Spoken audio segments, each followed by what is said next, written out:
Cheikh après da nga may dencal question boobu xam naa ma jox ko Pape Sané d'abord avant yow muy côté à vouloir trop defaraat chiffres yi tegu ci raay yi muy li nga xam ne moom la ñu bokk rëddal muy ay UEMOA ak yooyu noonu ak réguler un peu le budget est-ce que finalement du ñu dem ba xoj la population parce que mi ngi wax sànq ci mobilisation de recettes on applaudit mobiliser nañ lu bari par rapport ak li ñu doon xaar mais est-ce que population bi aussi mënu ci souffrir après. mais Issa population bi moom daanaka ñu ngi ciy souffrir ba pare ci conséquence su dette bi nga xam ne moom lañ fi fekk à mon avis li professeur wax sànq je crois que autorités yi les nouvelles autorités tamit doon na certainement la nga xam ne war nañ ko jël en compte. mooy le fait que ñu mën a fexe ba nga xam ne dette bi mu bañ a nekk benn genre lu ñuy ngàll lu ñuy teg seen loos c'est-à-dire ñoom mu nekk un boulet bi nga xam ne dañ koy bëgg di traîner à chaque fois teg ko sur la place publique pour expliquer aux Sénégalais ne que lii moo tax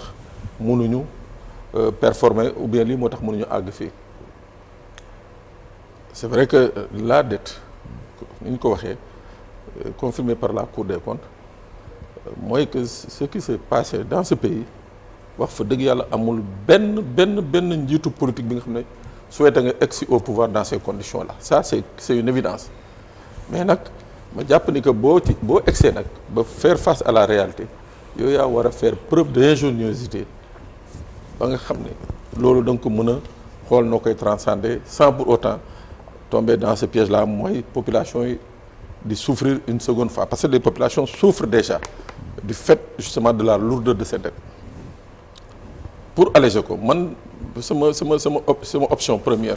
comme professeur peut-être il sera d'accord avec moi jàpp naa ni que ñun Sénégal en interne rek quoi que c'est le premier ministre ou bien c'est le président je sais pas qui en avait émis l'idée cette fameuse banque bi ñu bañ ne woon dañuy mettre en place je crois que c'est le premier ministre hein? Premier ministre la woon c'est nous sunu programme politique oui. Bon déjà rek rien que cette banque là je crois que waroon na nekk la priorité du gouvernement banque boobu buñ ko tegoon tey jii je crois que cette histoire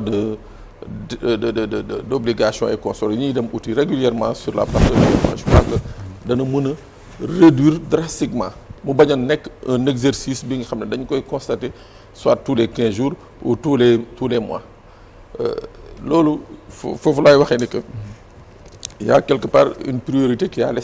été laissée de côté. Pourquoi? Peut-être qu'après monsieur Diop danañu wax les raisons pour lesquelles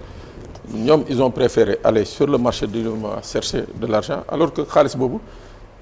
Sénégalais mënoon nañu teg xaalis bi sur la place publique ça j'en suis sûr et certain parce que dans d'autres pays les gens l'ont réussi beneen bi Isa xam nga yaa ngi koy wax sànq dans ta question le fait que régulièrement ñuy dem sur les places di uti xaalis dana jouer un peu sur les performances du gouvernement d'ailleurs ce qui fait que le rapport d'exécution trimestrielle bii mujjee génn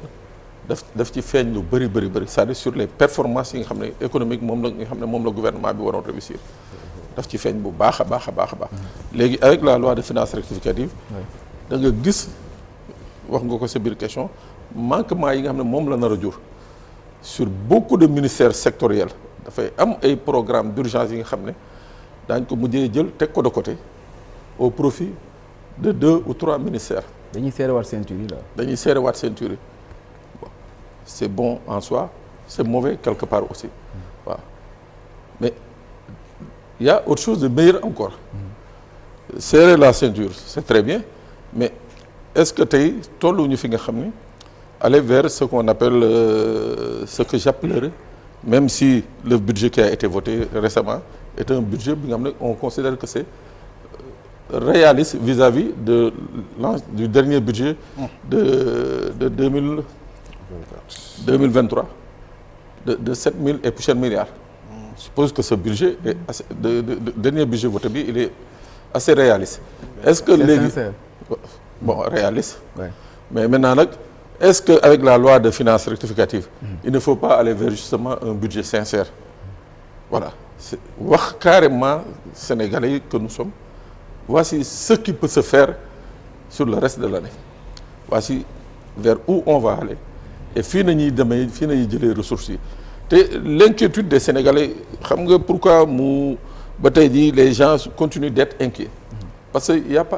a pas de visibilité de la part du man personnellement je ne vois pas un discours bi nga xam ne venant du gouvernement bu may rassurer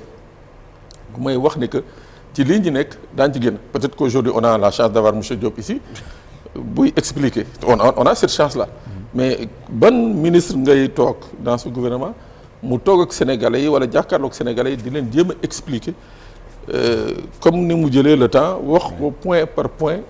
ba nga xam ne dana dugg parce que là les profanes comme moi ñi nga xam ne ñu ngi toog di seetaan télé bi au moins aujourd'hui ils comprennent un peu ils comprennent un peu alors que boo leen toogee bëgg a utiliser les termes techniques là nangam sangam et ko so mais da ngeen di gën a kii jaxase nit ñi donc tey il y a encore une possibilité de mieux communiquer pour que sénégalais yi ku ci nekk xam ne que tu as une part de responsabilité dans ce qui est en train de se faire et ce qui va se faire à partir du vote de la loi de finances rectificative. jërëjëf xam naa dinañ fi am certainement ku mel ne Cheikh Diba wala docteur espérons Abdourahmane Sarr pour que ñu gën ñoo leeral bu baax a baax ci li nga xam ne ñoom ils utilisent que des termes techniques ñoom ils font que quand dormir les Sénégalais wàcceeg moom niveau bi ñu wàcce ko ba mu tere ak ñoom Abdoulaye Mbow ci côté boobu déjà ñi ngi wax waxu borub Sénégal Pape Sané semaine passée rek bi koy wax par rapport ak tiitaange bi mu ci am ci rythme